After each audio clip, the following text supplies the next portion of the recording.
자, 이번엔 세 가지 축으로 시장을 본격적으로 들여다보는 마켓 트라이앵글 시간입니다. 도움 말씀에 디멘전 투자자문의 송재경 투자부문 대표와 함께합니다. 안녕하십니까? 네, 안녕하세요. 지난번에 나오셨을 때 반응이 상당히 뜨거웠다고 들었습니다. 오늘도 좋은 인사이트 부탁드리도록 하고요.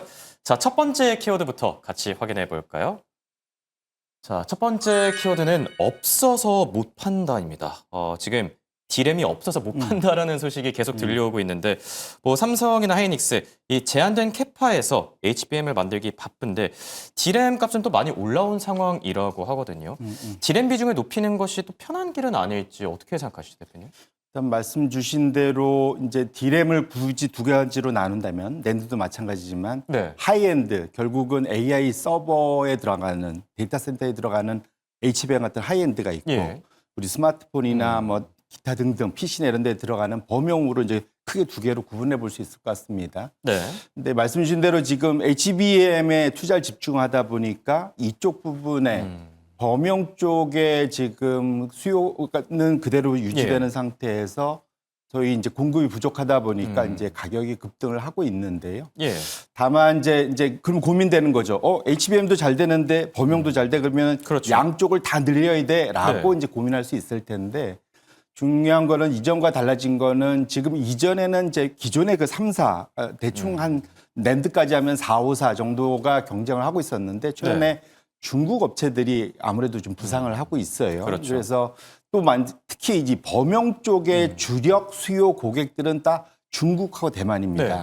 그러니까 이쪽에서 중국 내에서 만약 생산이 늘어난다면 빠르게 범용 쪽의 가격은 하향 안정화될 가능성이 예. 충분히 있습니다. 그래서 어제도 이제 국내 그 뉴스에서 나온 것 중에 하나가 그러니까 YMTC, 그러니까 네. 양찌 메모리라는 데죠. 이게 이제 낸드 위주로 하는 데인데 여기가 아수스나 뭐 그 하웨이 뭐 이런 데하고 장기 공급 계약을 맺었다. 예. 뭐 이런 얘기 있고 아마도 그러면 창신도 그랬을 가능성이 있는데 창신은 이제 디램을 하는 데입니다. 네. 결국은 중국 내의 그 대형 세트 업체들이 자체적인 자국 내의 그런 메모리 업체들로부터 공급을 본격적으로 네. 받기 시작한다면 빠르게 현재 범용 부분의 쇼티지는 해소가 될 것 그렇겠네요. 같아요. 그렇게 놓고 본다면 현재 우리나라 입장에서는 지금 단기적으로 지금 범용 쪽이 좋다고 거기에다가 다시 네. 투자를 늘렸다가 뒤에 또 다른 과잉을 고생하느니 그럴 수도 있겠네요. 지금은 오히려 HBM 같은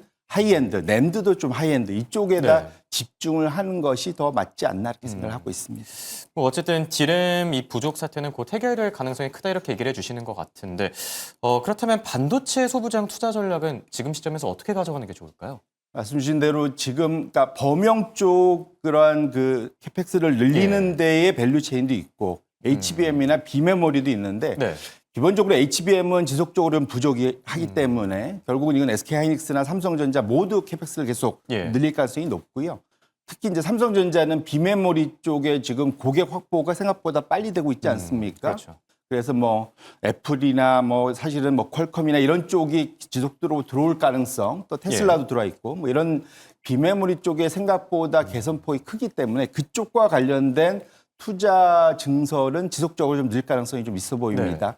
그쪽 밸류체인 결국은 HBM과 비메모리 쪽의 밸류체인 그 파운더리 쪽에 밸류체인 쪽에 들어와 있는 소부장이 좀 집중 투자하시는 것이 조금 더 편안하게 투자할 수 있지 않을까 생각을 합니다. 네, 투자 전략에 대한 조언까지 들어봤고요.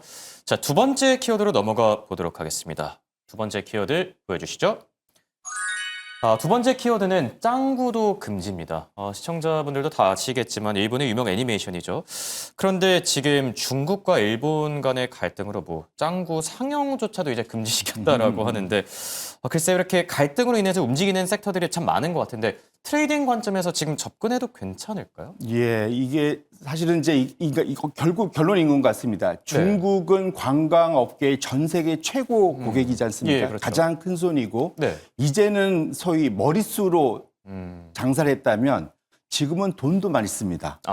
그게 이제 무슨 말이냐면 일본 입장에서는 사실은 중국이 최대 고객이거든요. 예, 그렇죠. 근데 지금 이게 중국과의 갈등이 다카이치 신임 총리의 국내적인 지지율 확보를 위해서 좀 무리수를 든 측면이 분명히 있고 중국이 이렇게 강경하게 나올지는 미처 계산을 못한 네. 것 같아요. 근데 지금 돌아갈 룸이 안 보이거든요. 예. 그렇다면 상당 기간 이것이 지속될 길어질 수 수 있다. 있고요. 이렇게 놓고 본다면 차트가 지금 열려 있네요. 예. 지금 보면 일본의 그 소위 그러니까 넘버원 수출 품목은 자동차고요. 예. 넘버 투가 뭐냐면 이 관광입니다. 관광이 GDP에서 차지하는 비중이 적지 않은데 네. 중국이 방문객 수에서는 24%를 차지하는데 지출액이 지출액에서는 상당하네요. 28% 오히려 예. 돈을 더 많이 쓰는 거예요. 그렇네요. 그래서 그러니까 이번 그 여름 동안 우리나라 그 소위 우리나라에서 네. 일본을 방문한 관광객들은 그 한 명당 한 10만 엔 정도 썼는데 예. 중국 관광객들은 26만 엔이나 쓴 걸로 나옵니다. 그렇죠. 2배가 넘게 쓰고 있어요. 그러니까 이제는 중국이 사람 수도 많은데 돈도 많이 돈도 쓰는 많이 쓴다. 정말로 그 많은 부자들이 가는 셈이 된 거죠. 그러니까 예. 일본 입장에서 이들이 많이 줄면 큰 타격을 좀 입을 것 같고요. 반면에 그러면 그들이 원래 가던 그 관광 수요가 어디로 돌 거냐? 당연히 예. 가까운 한국 쪽으로 올 가능성이 그렇겠죠. 매우 높고 과거 2012년도에 센카쿠 그러니까 이건 이제 일본 이름이고 예. 그다음에 그 중국으로는 갸오이다오 예. 이쪽에 영토 분쟁 이슈가 있을 때도 일본의 수출이 그 짧은 시기에 한 해 수출이 10%나 감소한 적이 있어요. 그만큼 좀 심각한 타격을 줄 수 있고 지금은 그것이 폭이 더 클 수 있다.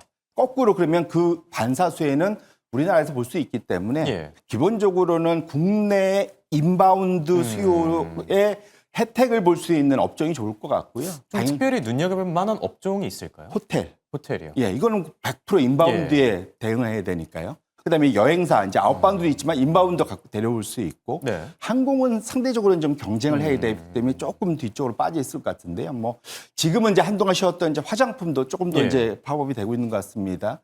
결국은 중국인들이 한국에 들어와서 쓸 수 있는 돈이 어디에 갈까를 생각해 보면은 결국은 국내에 있는 인바운드 이쪽에 있는 호텔, 여행사, 그다음에 이제 화장품 뭐 이런 쪽으로 수혜를 볼 가능성이 매우 높다. 예. 실제로 주가도 거기에 맞춰서 반응하고 있다. 결국은 이것의 길이가 얼마냐에 따라서 주가 상승 소위 업트렌드는 조금 더 지속될 가능성이 있겠다 이렇게 말씀드립니다. 네. 결국 좀 직접적인 수혜를 누릴 수 있는 섹터들, 뭐 호텔이나 여행사, 화장품 쪽에 더 집중할 필요가 있다 이렇게 조언을 해주셨는데, 뭐 지금까지는 이렇게 뭐 한일령 관련 재료들로 시장이 움직였는데 일본의 반격은 없을까요? 카드가 많지 않은 것 같아요. 아. 무슨 말이냐면 당연히 이제 중국, 일본 간의 이제 소위 상품 수출, 그런 예. 중국이 조금 더 많이 수출을 하지만 실제로 소위 나머지 서비스 수출은 아까 봤지만 관광 같은 네. 데에서 일본이 더 돈을 벌기 때문에 지금 상황에서 뭔가를 그러니까 소위 일본이 중국을 때릴 수 있는 게 크지는 않다. 예. 그리고 두 번째로는 냉정히 싸움을 먼저 건 게 일본이잖아요. 그거 있고 예, 그것도 맞죠. 마지막 카드가 뭐가 있냐면 히토류란 게 있습니다. 아. 우리 전 세계가 지금 미국도 어쩌지 못하고 유럽도 어쩌지 일본도 예. 마찬가지입니다. 그렇죠. 뭐 자금률을 많이 높였다고는 하나 여전히 하이엔드 쪽은 중국 걸 써야 네. 되고요. 맞습니다. 만에 하나 히토류까지 제재를 가한다면 그러면 사실은 아까 봤던 우리나라 내수 산업을 넘어서 첨단 분야하고 제조업 분야의 국내 수출 기업들한테도 기회가 또 올 수도 있겠다. 예. 이런 또 다른 반사수에 볼 수 있을 가능성도 충분히 열어둘 필요가 있겠다 이렇게 말씀드립니다. 그렇다면 이 시점에서 궁금한 게 우리 첨단이나 뭐 제조업 분야에 영향은 따로 없을까요? 어떻게 보시죠? 말씀 주신 대로 결국은 만약에 중국이 히토류 수출을 통제하고 중단하면 한 예로 이런 일이 있었습니다. 미국하고 히토류 통제를 여름에 했었잖아요. 네. 우리나라에도 많이 팔려있는 익스플로러, 포드사의 예. 익스플로러가 한 2주간 그냥 셧다운 했었습니다. 아. 생산을 못했어요. 예. 왜냐하면 이게 자동차에 우리 전동기계 이게 하다못해 자동 문 위아래로 내리고 네. 차량의 의자를 움직이는 이런 것도 다 히토류 자석이 들어가거든요. 이게 안 들어가면 자동차를 만들지를 못합니다. 근데 일본이 자동차 수출이 일본 수출이 넘버원이잖아요. 여기에 영향을 타격을 줄 수 있기 때문에 결국은 일본의 첨단 산업, 수출, 제조업 산업에 큰 영향을 미칠 수 있어서 예. 만일 그런 상태로 가면 일본한테는 참 안타까운 일이지만 우리 입장에서는 또 일부 정도 수혜를 볼 수도 있지 않을까 개인적으로 그렇게 생각을 해보고 있습니다. 네, 그렇습니다.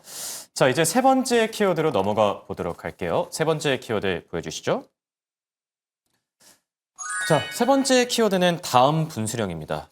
어제 이제 엔비디아의 실적을 잘 마쳤습니다. 엔비디아 실적은 잘 마쳤습니다. 그럼에도 불구하고 오늘 미국 증시는 뭐 안타깝게 조금 빠지긴 했는데 다음 분수령은 뭐가 될까요? 뭐 FOMC 정도라고 보는 게 맞을까요? 1차적으로는 그러니까 엔비디아 혼자는 넘었는데 네. 엔비디아로부터 공급을 받아서 장사하는 데는 넘지를 못했다. 아, 예. 이게 이제 사실은 절반의 성공이다. 이제 봐야 될 것 같고요. 제가 어제부터도 계속 그런 말씀을 드리고 다니는데 네. 엔비디아가 주식 투자자들은 설득을 했는데 어제는 예, 그렇죠. 반면에 채권 투자자들 설득에는 실패한 거다. 그건 어떤 의미일까요? 무슨 말이냐면 이전까지는 구글, 마이크로소프트, 메타 같은 데들이 자기가 번 돈 안에서 AI 투자를 다 감당할 수 있었습니다. 그렇죠. 그런데 이게 경쟁이 너무 치열해지고 규모가 너무 커지니까 불지른 건 오픈 AI죠. 예. 오픈 AI가 너무 큰 사이즈로 다 얘기하고 다녔기 때문에 1조 4천억 달러를 얘기하고 다녔기 때문에 그렇죠. 이 군비 경쟁을 하려다 보니까 내 돈만으로 안 되는 겁니다. 드디어 그 돈 잘 버는 빅테크들도 이제 뭐 빅투하고 빚을 내야 되게 된 거죠. 그러니까 빚을 내야 되다 보니까 처음에는 채권 투자자들이 너도 나도 줄 서서 내 돈 좀 빌려가 하다가 어느 순간 이거 너무 과한데 너무 빠른데 너무 많은데 이제 이렇게 된 거죠. 그러다 보니까 대표적으로 오라클의 CDS 스프레드 신용 부도 수합 오라클한테 돈 빌려준 사람들이 어느 순간 불안해진 거예요. 그렇죠. 그럼 나 이거 혹시 부도나면 어떡해? 그러면 상대방의 누군가가 보험을 들게 해주는 겁니다. 내가 혹시 부도나면 갚아줄게. 네. 대신 나한테 보험료를 줘. 그게 이제 CDS 스프레드입니다. 이것이 천정부지로 지금 올라가고 있거든요. 그래서 그 얘기는 이제는 빚내서 AI 투자하는 것에 대해서 채권 투자자들이 깐깐한 눈으로 두려움으로 보기 시작했다는 것 자체가 이것 자체가 지금 굉장히 중요한 포인트네요. 주식시장에도 지금 악영향을 미치고 있기 때문에 앞으로 당분간 열심히 보셔야 될 것은 미국 전 세계의 이런 AI 투자자 AI 기업들한테 돈을 빌려주는 CDS 스프레드 또 소위 하이힐드 스프레드 이런 소위 신용 스프레드들을 열심히 보실 필요가 있겠다 이렇게 말씀드립니다. 확실히 중요한 포인트를 지적해 주신 것 같은데 이와 관련해서 뭐 엔비디아 실적 다음에 있을 뭐 빅 이벤트 분수령은 혹시 뭐가 될 거라고 보세요? 아까 앞에서 계속 언급하셨던 FOMC 12월 달 이슈가 또 하나 있겠죠. 이제 무슨 말이냐면 우리 모두 다 금리 인하를 당연시 했었는데 갑자기 분위기가 한 달 사이에 완전 바뀌었죠. 문제 파월이 갑자기 그거는 확정된 게 아니다 얘기했기 때문에 그렇고요. 그러다 보니까 어제 67%까지 유지 가능성이 있다가 또 어제 밤 사이에는 60%까지 살짝 내려오긴 했더라고요. 그만큼 해결이 좀 안 되고 있긴 한데 결론부터 말씀드리면 저는 유지 가능성이 좀 높다고 보고 금리 있고요. 동결 그대로 갈 거다. 가장 큰 이유는 이전에는 데이터를 충분히 보고 결정할 수 있었는데 데이터가 사라져버렸어요. 간밤에 데이터가 그래도 나오지 않았나요? 그런데 9월달 데이터로 너무 멀리 있고 10월 데이터는 아예 없어졌고 11월 데이터도 실제로는 2주 지나서 지금 조사를 하고 있기 때문에 12월 FOMC 때 볼 수 있을지 여부도 불분명합니다. 결론적으로는 연준 입장에서는 2번 연속 금리 인하를 했기 때문에 금리 인하보다는 유지를 하면서 소위 관망 가능성이 높기 때문에 우리가 산타 랠리에 대한 기대를 연준발 유동성 랠리에 대한 기대 수준을 조금 낮춰서 시장을 대응하실 필요가 있겠다 이렇게 말씀드립니다. 그럼 당분간 이런 뭐 증시 하락세라든지 불확실성은 좀 더 지속될 걸로 보시나요? 맞습니다. 사실은 9, 10월 달에 기본적으로는 그 계절적인 변동성이 한번 있고 예방주사 맞고 이제 11월, 12월로 와야 이제 산타 랠리를 이미 원없이 즐기는 느낌인가요? 그때? 조금은 좀 미리 당겨 쓴 느낌이 있어요. 그리고 그 사이에 우리가 이제 소위 매크로적인 그런 변수들이 상당히 시장에 덜 우호적으로 나오기 때문에 우리 투자자분들이 그거는 좀 염두에 두시면서 볼 필요가 있겠다 이렇게 말씀드립니다. 알겠습니다. 자, 지금까지 도 말씀에 디멘전 투자자문의 송재경 대표와 함께했습니다. 네, 고맙습니다.